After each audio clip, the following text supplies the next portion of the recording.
Welcome back to another Fallout 76 video on the channel, and thanks for taking the time to check out this video.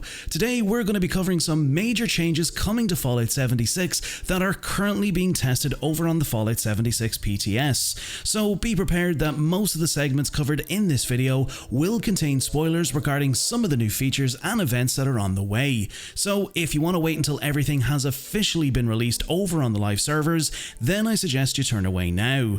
And also note that everything we're about to cover is subject to change and not the final iteration of what we'll see in the live servers. So with that out of the way, let's dive right on in. So some of you might have already seen that in the upcoming update there will be major changes to legendary crafting. Currently on the PTS, Bethesda have introduced a new and improved way which will help give you more control over the legendary mods that are on your legendary items. Now the bad news is that when I went to record some footage of this, the PTS was offline and currently still is offline, according to the error message that you receive once you log in, and apparently over on their Discord they said it would be back at some stage today, but still nothing. So I hope to have some footage of this in the coming days. But to give you a brief overview of what this change entails, you'll simply be able to scrap and hold on to legendary prefixes that are on your legendary weapons, and then you have a chance to use those prefixes on other legendary items that you have. So for example, let's say I have a bloodied effect on one weapon, but I prefer to have that effect on another weapon that already has effects that I want to keep. Well, I can scrap the bloodied effect and have a chance to learn the bloodied mod prefix. But in order to apply that prefix onto my other weapon, you'll need to use legendary particles, which are obtained from scrapping legendary weapons. Now, there is a catch to this, but what we'll do is we'll take a look at the PTS patch notes, which does cover the change to legendary crafting. It reads, "We have been exploring a new approach to legendary crafting, and we wanted to give you an opportunity to get your hands on it to provide some early feedback. Our intention with the changes mentioned below is to give you a way to have a more direct control over legendary mods that are on your legendary items. We believe this system will require time and iteration to get it right, so while we're providing this to you to test now, it won't be released to the live game until we believe that it's ready. Your feedback during this PTS period will be critical to how this is developed. Please share your thoughts in our Discord server and our Fallout 76 subreddit." Before we dive into how this version of legendary crafting works, let's introduce you to the legendary particles, our new crafting component. In this system, you'll use legendary particles to craft legendary mods and spend legendary modules to swap them onto legendary items.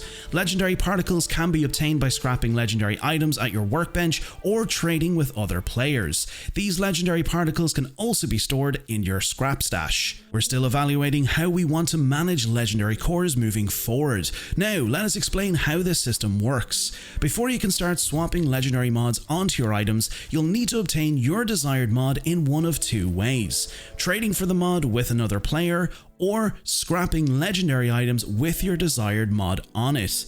It moves on to say that every time you scrap a legendary item, you will obtain legendary particles, as well as having a chance to learn one of the legendary mods on that item. After obtaining a mod for that item, you can then head over to your Tinker workbench to craft it by spending legendary particles. Once crafted, you can either trade that mod with another player or head over to your workbench to swap it onto a legendary item.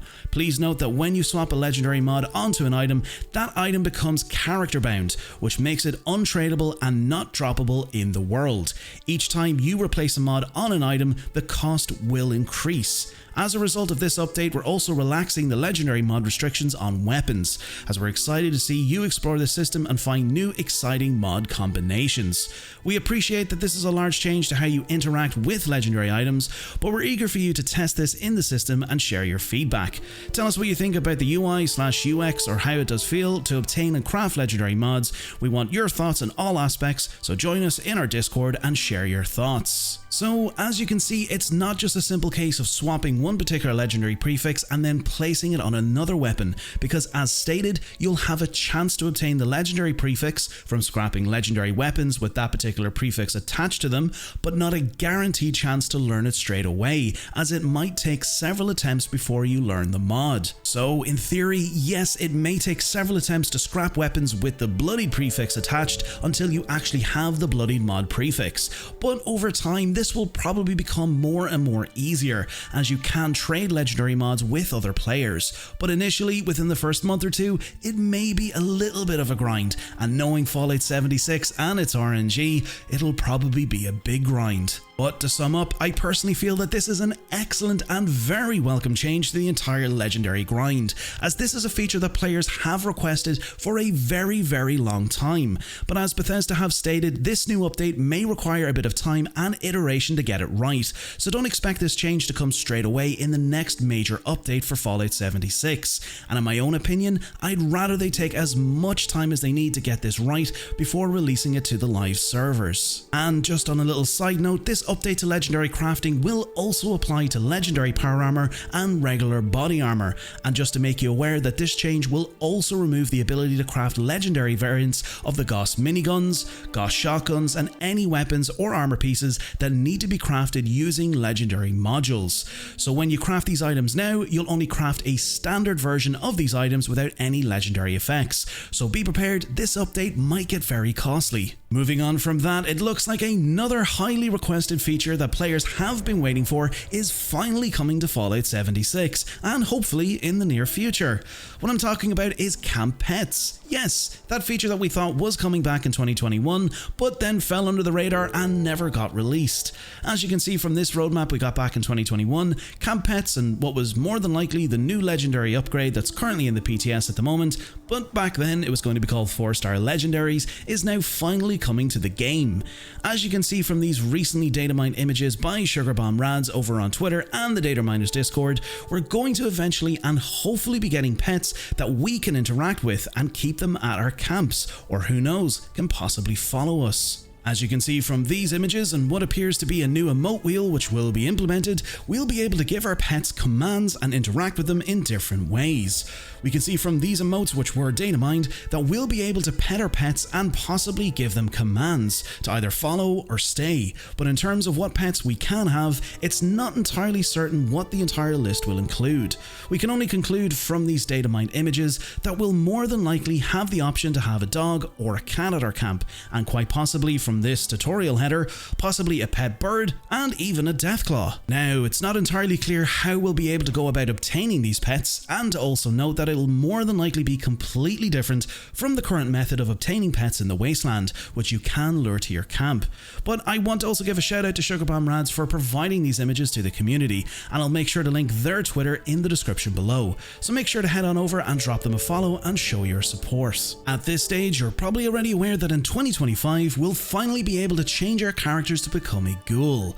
Shown during the Xbox showcase, we got confirmation that this will be coming to Fallout 76 next year.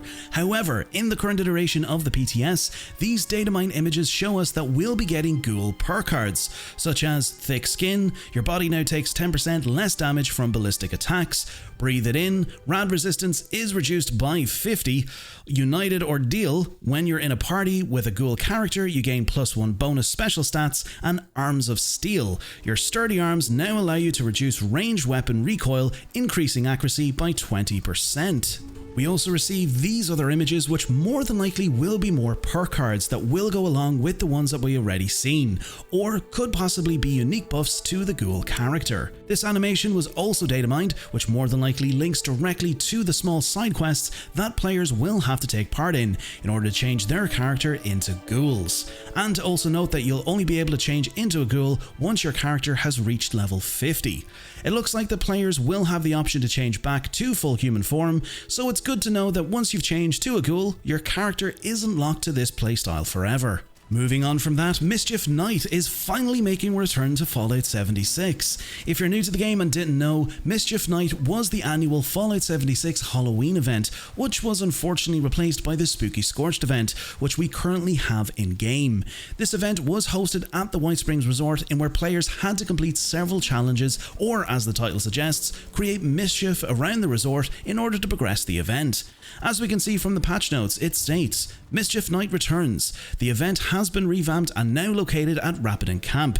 You should still feel the fun and chaotic nature of Mischief Night while enjoying its new Halloween theme rewards. This public event will be on rotation with our new Daily Ops maps, so make sure to read on for our full public event plus Daily Ops testing schedule.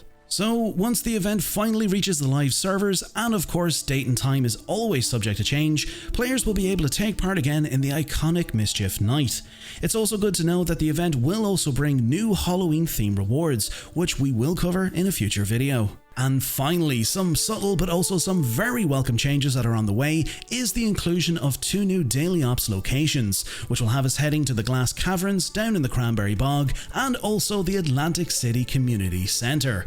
We also got confirmation, and I know that this one is definitely going to make a lot of players very happy, is that the Nuke Exclusion Zone has now been increased to include Helvetia.